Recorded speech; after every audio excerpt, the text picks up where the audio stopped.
Cornucopias is a cutting-edge open-world MMO set in a world where humanity has ascended from the Earth's surface and created a breathtaking new world in the sky. This fantastical realm is a system of floating islands carved from the land we once called home, now encased in radically advanced dome-shaped structures suspended high above the clouds. Each one is a futuristic marvel with its own unique environment, identity, and thriving communities. It is within these domes the epic journey begins. Here, players take control of their own personal avatar, which gives them the freedom to choose their destiny.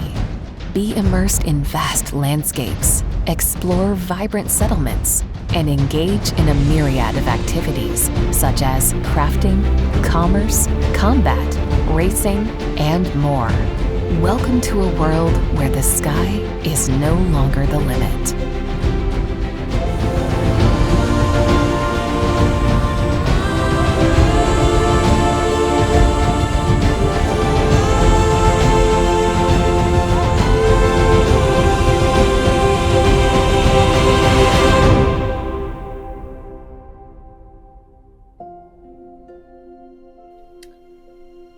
Alrighty, so we've got a fun episode for you today, folks. We're talking about the Eth Node Sale, the new game release, and colors with the Valkyrie and all sorts of fun stuff there. We have a couple new hires we'll talk to you about, and questions and a leak. So, well, questions already covered. So, fun episode. Rob, how you doing today? What are you drinking? Well, on episode 8, tea, I'm going for a tea. Cup of tea. Very nice. All right. Yorkshire tea.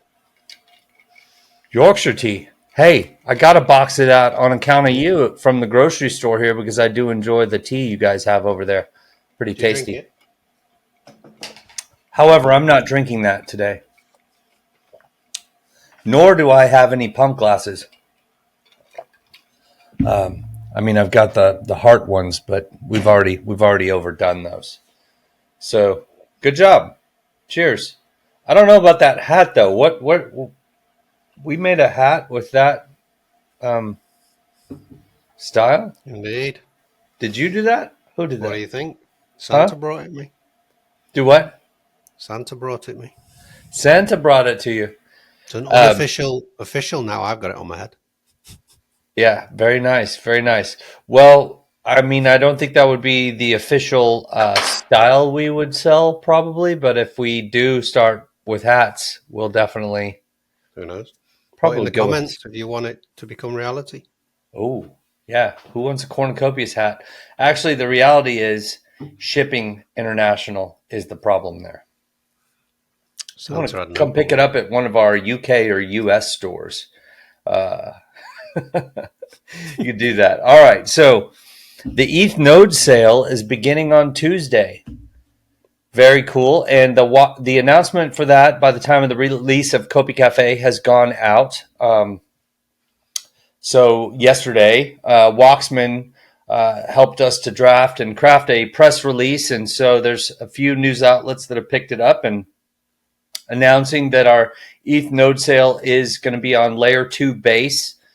And that'll be coming up starting on Tuesday. So very exciting that we're finally getting that going and cross-chain with Ethereum NFTs. What are your thoughts, Rob? You fired up about that? You think it's going to go well? Yeah. I mean, I think originally we announced it was going to be tomorrow, which is like the 9th. But no, Tuesday is the 13th. 13th. It's ready to go. 13th of February. The tech is ready. We could launch it today. It's more of making sure the people that want to participate are prepared and have a little bit of a window to get ready. So we pushed it back just to keep people happy. But so we purchasable in USDT. Yes, I believe that's correct. And like you say, we'll definitely be publishing information on using MetaMask, using the platform, using Base. How's that going to work? All of that good stuff. No, I mean, Should be maybe simple. people are not familiar with Base, but a Base is a really exciting chain in itself, which I think is owned by Coinbase. So Yes. it's like a stepping stone, maybe. Yeah. It's exciting. And the Base team has agreed to promoting a little bit from Twitter and helping us get the word out about that, which is awesome. So, okay. Next up, we have the new game release and colors and all sorts of stuff there. I loved it. You and I got in there and did some racing. Was that yesterday or the day before? Both. The colors, the new colors, I haven't talked to David about this, but I really like the feel. Just slight changes to the saturation or tone, whatever it is. I'm really enjoying it. I mean, David's probably does color and performance updates every version. So we've seen all different types as he's experimenting with, with not just Kaleido, but with Solace as well. Mm-hmm. So we've managed to see some new Solace images, and all those colors and everything, they just blend together so well now. So we may be on the final color scheme, but I bet we're not. I bet we've got a few more tweaks to come. Maybe so, but I definitely like the vibe we have. And what else? There's the V mode in driving, Driving, yeah. in racing. So if you hit the letter V, you'll get a new camera angle, which removes seeing the actual vehicle. It's kind of a little more close up and intense. I absolutely love that angle. Yeah. What are your thoughts on it? Yeah, it takes you to a whole new level, putting the camera in front of the vehicle. Mm-hmm. We had a race, didn't we, the other day in Discord, and but using the Valkyrie. I mean, the Valkyrie is so fast; it's absolutely ridiculous. But then when you go in that mode, I don't know, it's not for me. Not yet. So I think I need way got. more practice. Oh, really? You don't like the Valkyrie in that mode, in the V mode? Oh no, I really do. I just can't control it at the moment. Oh, But my yeah. favorite bit, and you know me, I only really do the yellow track, but I kind of was we went on the red track, and when you're on the red track with the Valkyrie, and you press the V button, so you're in front, there are two bits where you actually get some air. When you get some air and you're in that camera mode, it is amazing. It's really thrilling, and it's like, yeah, put me It back is. there. You were streaming, so I was listening to you and Yeah. to everyone reacting because I was in the Discord. You were streaming, but I couldn't see the air you were getting, which was bugging me because we were at different parts of the track. But yeah, Yeah. catching that air is pretty sick in the Valkyrie. I love the speed. It's fun. It's definitely challenging in a new way. You got to brake a little more quickly. There's certain parts like on the loop of the yellow track where if you go into that with the A button with boost going, you're just going to destroy the vehicle. That's what happened to me. But yeah, there's definitely some little refinements you have to make to your strategy. I love it. I got a top time of 1 minute now. I've done it. I've raced, I think 4 different times on the yellow track, but yeah, I feel like I could get it down even further because I still haven't. I don't have a clean not hitting the wall lap yet. Yeah, I think I've only done maybe 4 or 5 races, so I've spent very little time. Me too. So I'm at 105 on the yellow track, which is rubbish. I know Linda's at 102, so there's a challenge. If Linda can get to 102, then I had to get pop in 102. this morning when you got the snow break. I was like, I want to play real quick. So because we were supposed to shoot Copi Cafe a couple hours ago, and when you got hit with weather, had to go pick up your son. That the next best thing for me to do at that moment was to get in and race the Valkyrie. So I got my 4th session in, and that's where I got a 1 minute time. But the other 2 laps were not so good. Not so good at all. I've seen I think Eddie Z, he's got a 55 seconds, at night, which is a whole 55 different seconds level. at night? Yeah, I'd like to see him do a lap in V mode. Is he one of the best He racers? streams nearly every day. Yeah, so he's definitely putting the hours in. It's paying off. It's fun. All right. Well, the He new might be release, after it a job also on our has, testing team. sorry, say again. So he might be after a job on our testing team. Awesome. Well, the new release is very exciting. I love it. The Valkyrie is not going to be available for too long. That was a test to get some feedback and refining done. But yeah, well, that'll be in a sale coming soon. The availability of the Valkyrie take our racing to a whole new level, which is exciting. So the one final element of the new release, besides various bug fixes, was that we added Rumble Ball to a new location. So that's pretty cool. It's playable in a variety of areas. Yep. Next up is the new hires. So I'm excited about this. One is for the nodes, guy named Greg, through Jeff. So that's very exciting that we've got a solid. You tell me about that. What are your thoughts so far with him? It seems like he's very experienced, but what's your take on how that's going? Yeah, he's a veteran in we say network client server technology. So he's looked at the architecture. He's come up with a different architecture for the nodes, which makes them really really efficient. So there's lots of new areas we can go when we're doing that. We're just finalizing the architecture at the moment. So, but yeah, that shouldn't take long to go. So yeah, he's a really good guy to get on board. So in terms of steps, you finalize the architecture, then he's going to go about implementing. And we start building. Yeah. Yeah, we start building.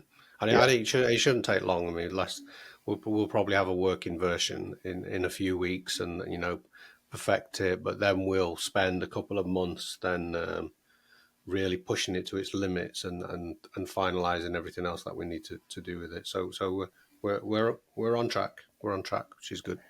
Yeah, that's very exciting. Commercially viable nodes, decentralization, all the fun stuff there.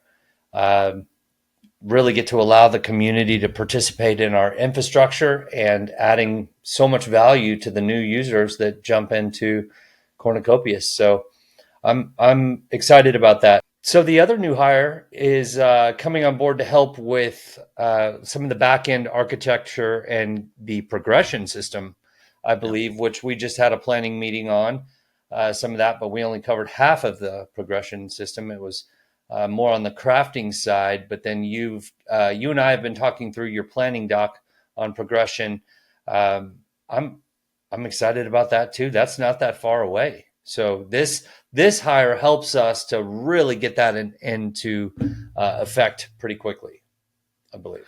Yeah. So we've had a pretty good plan for way over 6 months of how the achievements and progressions and skills and skill trees and all that kind of stuff is going to happen. That has been put into a requirements document, which we just need to finalize that. So that's got some screenshots in, some ideas of how the backend database is going to work and how the APIs are going to work with the game. That is now, it's not quite signed off yet, but it's very, very close to being signed off. We already have a space on our web portal for all that architecture to sit.